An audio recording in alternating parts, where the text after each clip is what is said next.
నేను ఇప్పుడు consultant faculty in AP Telangana. That last month I selected as a higher education advisor, core committee advisor in Telangana state. ఇప్పుడు ఈరోజు మీ ముందు ఎందుకు వచ్చానంటే కొన్ని టాపిక్స్ మిమ్మల్ని ఎక్కడ క్వశ్చన్స్ అడగాను. మీరు అడిగిన క్వశ్చన్స్కి నేను జవాబు చెప్పకపోతే ఒక్కొక్కరికి 10,000 రూపీస్ ప్రైజ్ మనీ ఉంటుంది. దట్టు ఓన్లీ టీచింగ్ ఎయిడ్స్ మీద, చైల్డ్ సైకాలజీ మీద. ఓకే, ఎడ్యుకేషన్లో నేను ఎల్కేజీ టు పీజీ అన్ని సబ్జెక్ట్స్ చెప్తాను. All subjects, not only technical, non technical కాదు, engineering, okay, MSc mathematics, physics, chemistry. ఈరోజు వరకు నేను టీచింగ్ ఫీల్డ్లో ఒక 3,000 ఇంటర్నేషనల్ స్కూల్ టీచర్స్కి ట్రైనర్ అని ఉంటుంది కదా. ఇప్పుడు మీరు బిఫోర్ నోట్ చేసుకోండి వాట్ వీఆర్ టుడే అని. Okay, after listening this class you can able to reach into top most in the society. అంటే ఇదేం అద్భుతాలు కూడా కాదు, న్యాచురల్గా సచ్కా సామ్నా అంటారు కదా, మనం ఫెయిర్గా ఎటువంటి కల్మషం లేకుండా.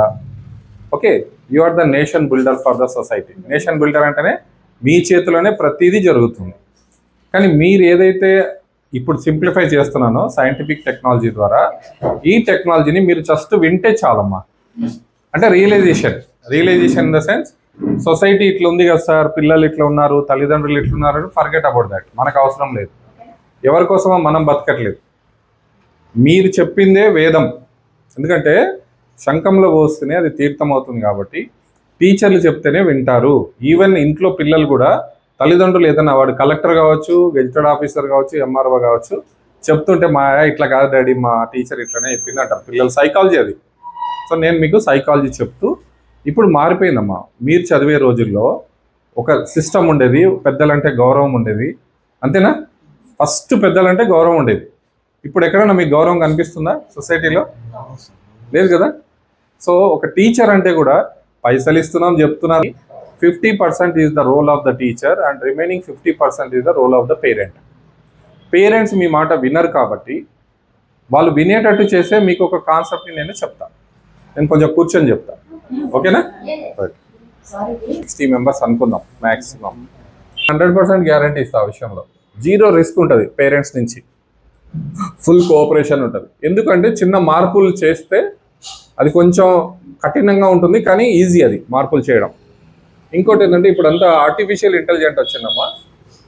ఓకే, వీడియో ప్రోగ్రామ్స్ వచ్చింది, ఆన్లైన్ టీచింగ్ వచ్చింది. కంపేర్ చేస్తారు మనల్ని. ఒకప్పుడు మీరు చదివే రోజుల్లో ఇష్టపడి మీరు లైబ్రరీస్, నావల్స్ ఇది చదువుతారు మీరు, అదొక ప్యాషనేట్గా ఉండేది ఒకప్పుడు. ఇప్పుడు ఏడుంది? అంత జబర్దస్తులు, లేకుంటే బిగ్ బాస్లు. సో వర్స్ట్ సైకాలజీలో, ఎన్విరాన్మెంట్లో పిల్లలు పెరుగుతున్నారు కదా. Let it be. పిల్లలు ఎంత చెడిపోయినా అంత త్వరగా మార్పు వస్తుంది. మంచి పిల్లలు పనికిరారండి. ఏ మేడం, మంచి పిల్లలు దీనికి పనికిరారు నాకు.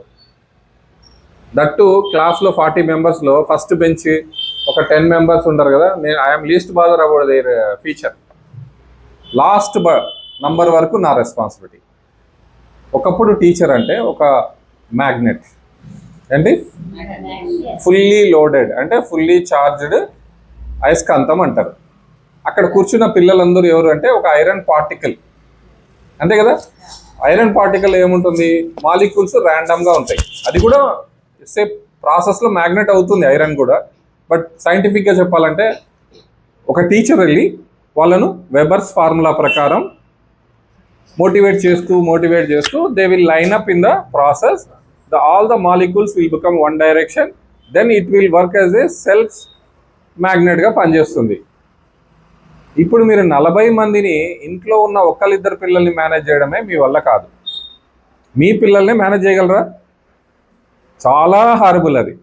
అలాంటిది ఒక 40 కేటగిరీస్ మీ దగ్గర వచ్చి కూర్చొని, ఒక జూ లాగానే ఉంటుంది చెప్పాలంటే. మీకు 40 మంది యాటిట్యూడు, వాళ్ళ parents, ancestors, religion, caste, financial background, brought up, environment, ఇవన్నిటిని మీరు ఒక్కళ్ళు హ్యాండిల్ చేస్తున్నారంటే అది కదండి. So what I mean to say is, today onwards I am simplifying this system into Faraday's law of Newton's law, Faraday's law తెలుసు కదా. Faraday's law of ఎలక్ట్రోమాగ్నెటిజంలో 40 మెంబర్స్కి ఒక వైర్ చుట్టేసి, వైర్ అంటే నిజమైన వైర్ కాదు, సైకలాజికల్ వైర్ చుట్టేసి will put a battery for 1-2 seconds, electromagnetic system అయిపోతుంది. 40 మంది ఛార్జ్ అయిపోతారు. 40 మందిని మ్యాగ్నటైజ్ చేసేది నేను ఇప్పుడు మీకు చెప్తున్నా. ఒక్కొక్కము రిస్క్తో కూడుకున్న పని. డిసిషన్ తీసుకుంటాడు, అందరిది విన్నట్టే ఉంటారు. నాకు తెలిసి మీరందరూ డ్యూయల్ మెచ్యూర్. ఎందుకోసం అంటే ఈ ఫీల్డ్ మీకు చాలా మంది చెప్తుంటారు, ఆ జాబ్ చేస్తే ఇంత వస్తుంది, ఈ జాబ్ చేస్తే ఏం లేదు, నా కెరియర్కి నాకు సూటబుల్, నేను ఎవ్వరి మాట వినా. అంతేనే కదమ్మా, నేను ఎవ్వరి మాట వినా, నాకు నచ్చిన జడ్జిమెంటే నేను తీసుకుంటాను, నా కెరియర్ నాకు కావాలి అన్నవాళ్ళు డ్యూయల్ మెచ్యూర్. అలాంటి పిల్లలు కూడా కొంతమంది ఉంటారు మన దగ్గర, డ్యూయల్ మెచ్యూర్ పీపుల్. వాళ్ళు ఎంత గొప్పలు అవుతారంటే వాళ్ళకి మనం జస్ట్ ట్రిగ్గరింగ్ సపోర్ట్ ఇస్తే చాలు, నోటి మాట నేను గొప్పోడవుతారా. మీకు కూడా చిన్నప్పుడు కొంతమంది చెప్పింటారు, ఏం చెప్పింటారు, మిమ్మల్ని చూడగానే ఇంటికి వచ్చిన బంధువులు వాళ్ళ వీళ్ళ మిమ్మల్ని చూసి చెప్తారు, లేదండి మీ అమ్మాయి కొంచెం చాలా గొప్పదవుతుంది, తెలివిగల పిల్ల, అట్లా అంటుంటారు కదా పెద్దలు. బ్లెస్సింగ్ లాగా అది మనకు.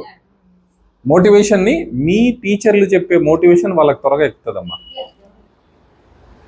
రైట్? సో ఇది 5 టైప్స్. ఈ 5 టైప్స్లో పిల్లలు చెడిపోవడానికి ఒక సైకాలజీ ఉంది. వైట్ పేపర్లు ఉంటే అందరికి ఒకటి ఇస్తారా? టాపిక్ లేకుండా ఇండైరెక్ట్గా వాళ్ళను మోటివేట్ చేసే కార్యక్రమం చేర్పిస్తాం. తప్పది, చిన్నపిల్లల దగ్గర పోయి ఇలాంటి మాటలు మాట్లాడకూడదు. కాబట్టి నేను కొత్తవి చెప్తాను, ఆ సైంటిఫిక్ మెథడ్లో చెప్దాం. ఓకే, సో ఇప్పుడు మీరు ప్రిన్సిపల్ ఉన్నారు, మన కరెస్పాండెన్స్ మేడం ఉన్నారు, నిర్మలారెడ్డి గారు. మనం ఇది సచ్ కా సామ్నా ఒక ఆట ఇప్పుడు మీతో ఆడిపిస్తా. సచ్ కా సామ్నా అంటే తెలుసా? ఫెయిర్ మీరు అబద్ధం చెప్పినా దొరికిపోతారు.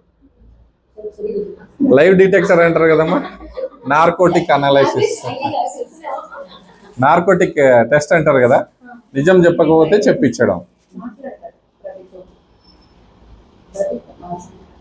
అంటే కమలాకర్ లాంటి వాళ్ళు మీడియా వేసుకొని వచ్చేస్తారు, పిల్లల్ని కొట్టిరంట ధర్నా చేస్తారు, అంతే కదా. స్కూల్ బయట ఇదేం స్కూలు, ఫీజులు తీసుకుంటారు, పిల్లల్ని కొడతారు, ఆ టీచర్ తిట్టిందంట, ఇదేం రైట్స్ లేకుండా ఎట్లా చెప్తారు? ఏం కమలాకర్? వెంటనే ఒక 20-30 మంది పోగేసి గేట్ దగ్గర వచ్చి ధర్నాలు చేస్తారు. ఈ ఎస్ఎఫ్ఐ వాళ్ళు, వీళ్ళు ఏబీపీ వాళ్ళు, వీళ్ళందరూ వచ్చి టార్చర్ పెడతారు, రెస్పెక్ట్ లేకుండా మాట్లాడతారు. సో అలా వద్దు, అలాంటి పరిస్థితి తెచ్చుకోవద్దు మనం. దాంట్లో ఏం చేస్తున్నానంటే, ఒక స్కూల్లో XYZ టీచర్, పేరు చెప్పొద్దు కానీ, నేను ఆ టీచరు చాలా డిసిప్లిన్గా క్లాస్ చెప్పేది 9th క్లాస్ పిల్లలకి. చెప్తున్నప్పుడు అందులో కొన్ని చుచోరా పోరగాళ్ళు టీచర్ని కామెంట్ చేయడం షురూ చేశారు.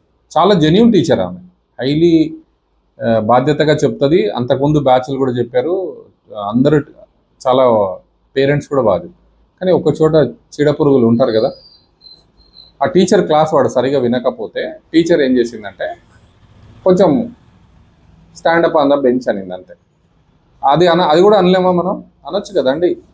అలా టీచర్ అనగానే వాళ్ళు ఒక గ్యాంగ్స్టర్స్, వాళ్ళు పోరగాళ్ళంతా 9th క్లాస్ పిల్లలు. వాళ్ళు ఏం చేశారంటే టీచర్ని కంటిన్యూస్గా కామెంట్ చేయడం స్టార్ట్ చేశారు. అల్లరిలో విజిల్ వేయడం, లేదా పులిలాగా అరవడం, పిల్లిలాగా అరవడం.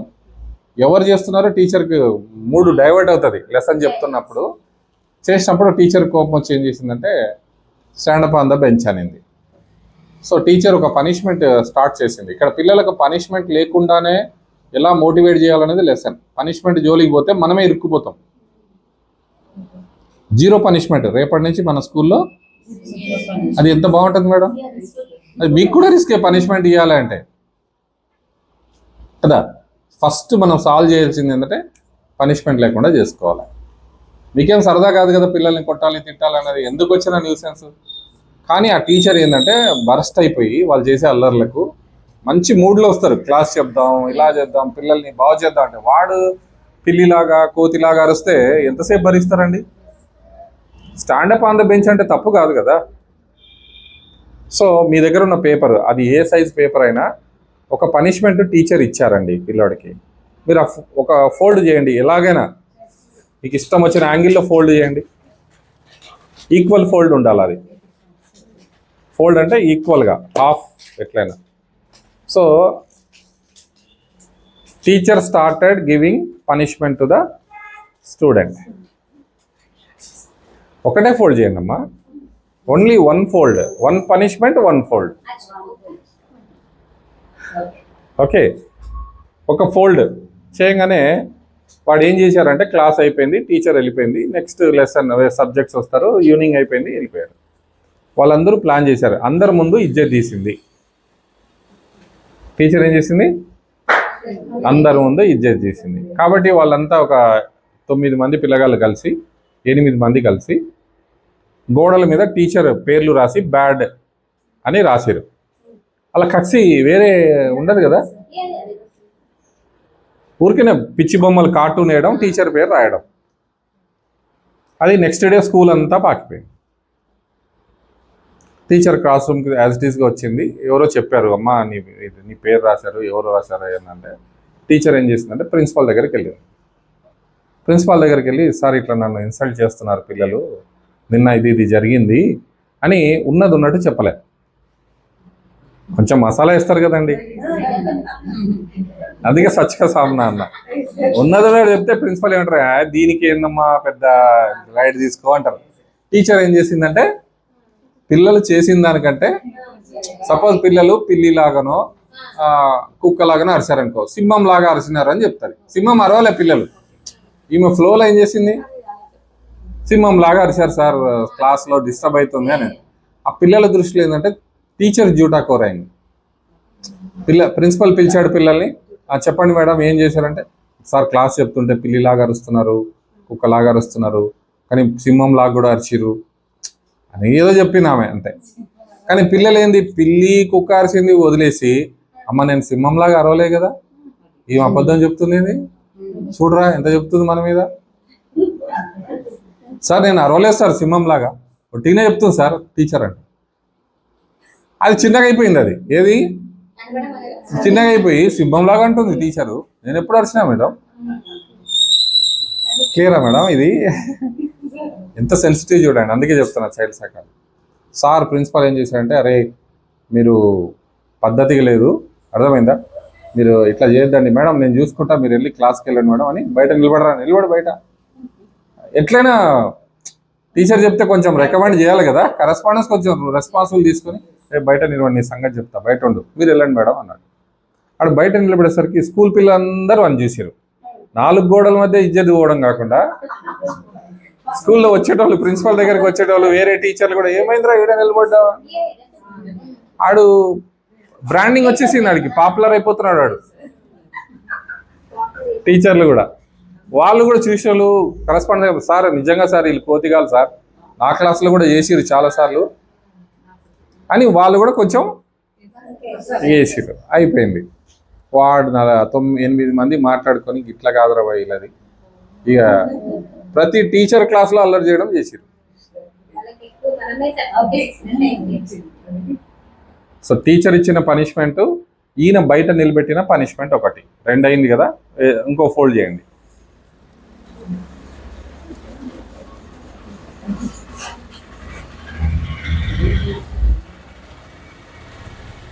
ఒకటే ఫోల్డ్, ఇంకోటి సెకండ్ ఫోల్డ్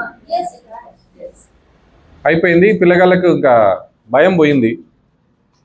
భయం పోయేసరికి ప్రతి క్లాస్లో అల్లరి చేయడం స్టార్ట్ చేశారు. అందరు టీచర్లు వచ్చి చెప్పారు. మొన్నేమో ఒక క్లాస్లో, తర్వాత బయట, ఇంకా అందరూ కంప్లైంట్ చేసేసరికి సార్ ఏం చేసిందంటే ఇట్లా కాదు అని వాళ్ళ పేరెంట్స్ని పిలిపించారు. ఏమొచ్చాయి, 3rd పనిష్మెంట్కి ఇంకేం చేయలేడు కదా సారు ప్రిన్సిపాల్, ఫీజులు డ్యూ ఉన్న వాళ్ళు రారు, ఆడ ఏడన్నా రావని ఫీజు కడుతున్నాడేమో, కొంతమంది రారు.